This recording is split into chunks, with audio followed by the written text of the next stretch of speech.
Hey, what's up? It's Tony from Street Church. Welcome to the Inside Job Podcast. Hey, this is week 2 of a 3-week series that we have called If Not You, Who?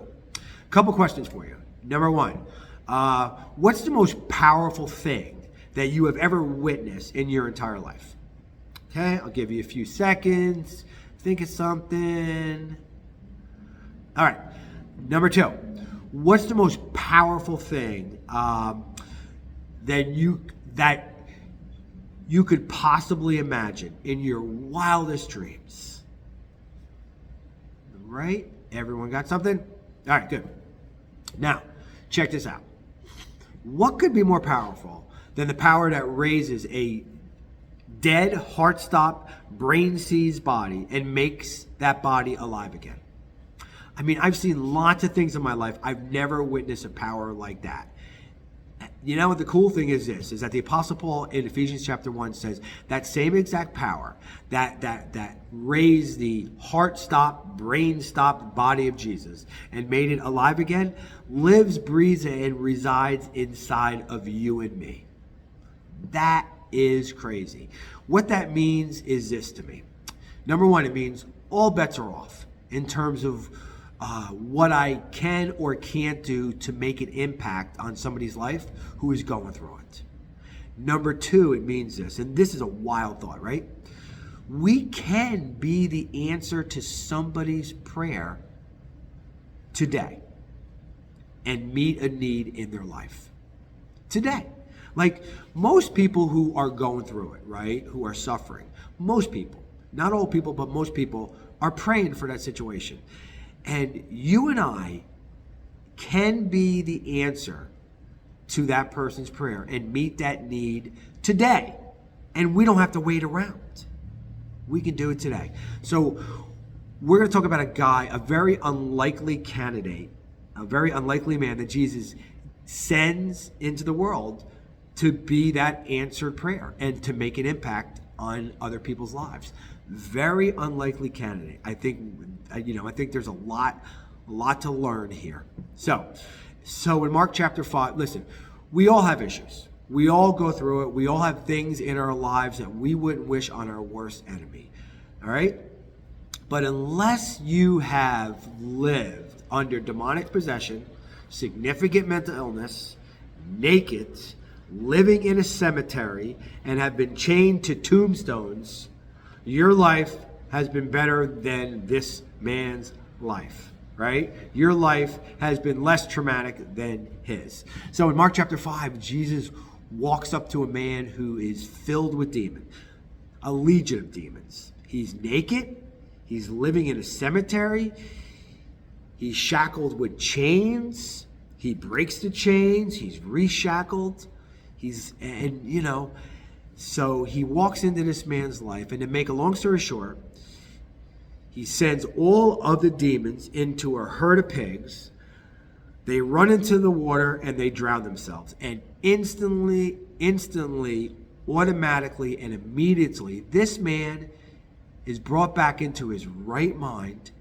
He's delivered, he's freed, and he's healed. And naturally, he wants to get to know Jesus better.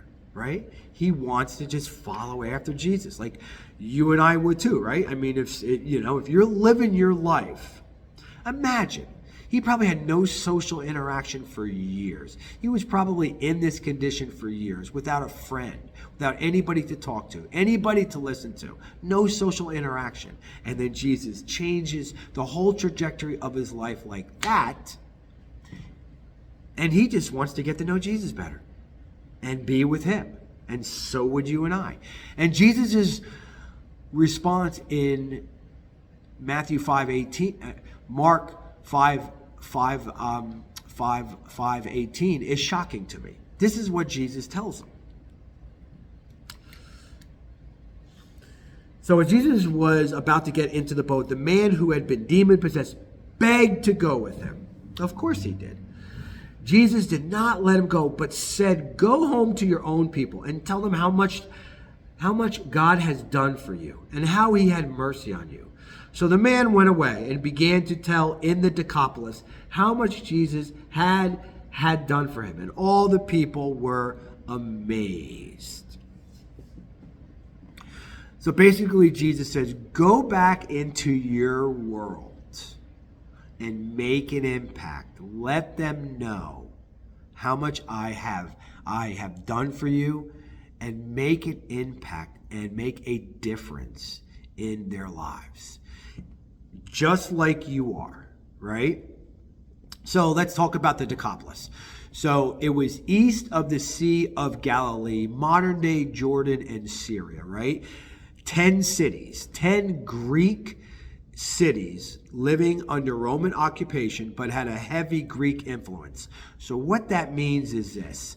How should I put it? Well, if you've ever been to 42nd Street in Manhattan, if you've ever been to Bourbon Street in New Orleans, they look like Mayberry or Little House on the Prairie compared to the Decapolis. So in other words, in the Decapolis, in these heavily populated Greek-influenced cities, anything went. You could get anything, you could do anything that your mind imagined and that your heart wanted. Anything went. Loose living, okay? Made 42nd Street look like Mayberry, okay? And that's where Jesus sends him into, okay? That kind of an environment, that kind of a world. He doesn't say, first you need to bone up on your scripture knowledge, or first you need to become a member of a church, or hey, let me baptize you first, okay? All things that are important, right?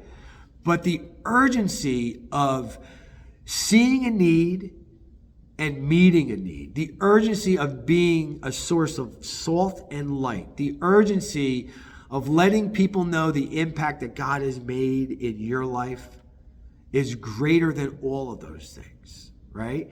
So Jesus says, go into this world, this 42nd Street world that you came from, and make a difference and make an impact on people's lives who are living in tough situations, who are living in dark situations. Be a source of light, right? And what's so hopeful in my eyes is this. I have everything I need to do that right now. You have everything that you need to do that right now, and we don't have to wait. All right? All we have to do is be willing to go.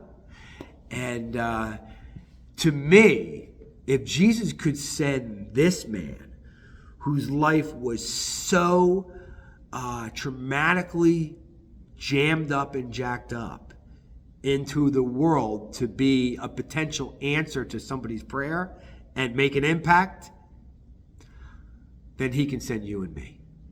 Then we can go, and we don't have to wait. Week 2 down, week 3 to come. But before that, one for the road, a thought, something to put in your back pocket. Got it? Now get at it. Can't wait to see you guys. Have a great week.